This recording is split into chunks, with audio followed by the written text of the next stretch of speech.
Ağaçlar, ösimlikler yanında fotoğa çıkıyor yaratalar. Yaratamaz mı?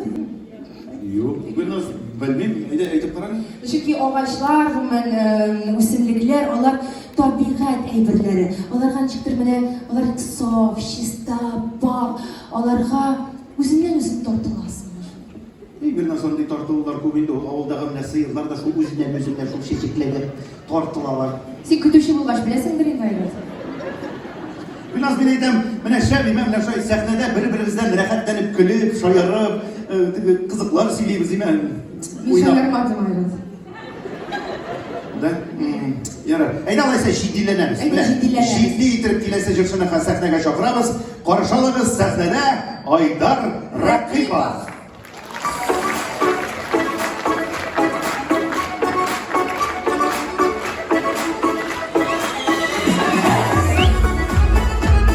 Değerli gecesi var. İster misin?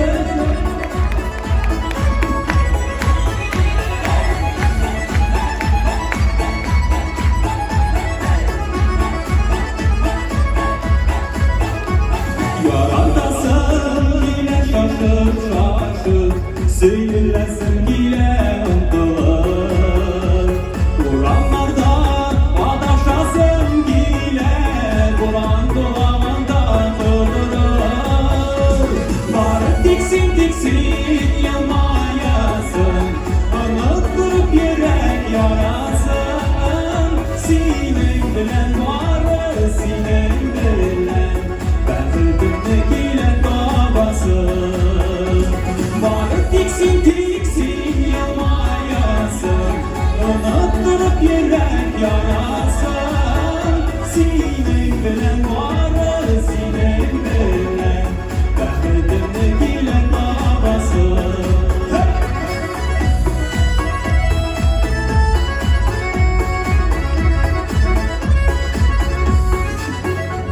Kıyıp kıyıp yağmur yağdan şahtan, İniş bulut dile olasın. Bak bayrağından vardın yanından, Senin yanmak ile bağlasın. Varıp diksin diksin yılmayasın, unutturup yürek yarasın. Sinem bilen varı sinem bilen, Gile babası.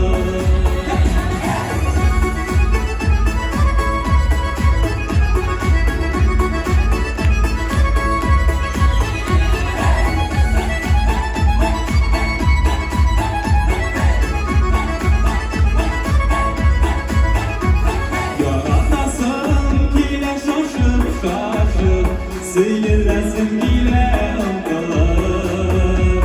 Kur'an'dan adaşasın gile, Kur'an kulağında kıldırır. Varıp diksin tiksin yılmayasın, unutturup yürek yarasın. Sinem bilen varı sinem bilen, Gile babasın. Varıp diksin tiksin yılmayasın, unutturup yürek yarasın. Sinem bilen varı sinem bilen, Gile babasın. Sinem bilen varı sinem bilen, Gile babasın.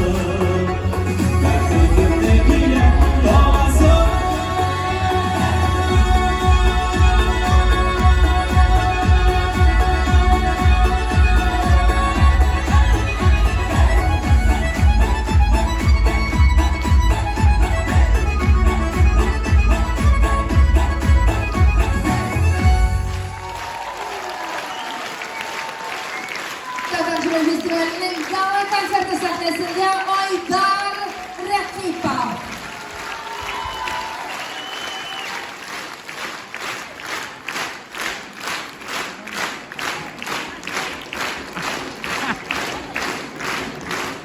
Mana bir şeyini ağzına. Memnun. Bin zur rahmet kuştanışlarımız için. Bin zur rahmet. Ziraat Kupa yanında sizin. Şeker algan şişla yaptığınız için. Aydar Raqipov. Işe ko'ngildan bo'lsin, boshqa bo'lsa. Biz rahmat sizlarga. Oynak, keling. Oydan ko'zga qarang. Bu xonadon ishimiz. Спасибо. Молодец. Ой, вообще. Men ona boshda pedigri olib chiqalar deb turibdi. Shunday bo'lib ketdi yiroqdan. Gulnaz, Skanford. Polishingiz undan bo'ladi.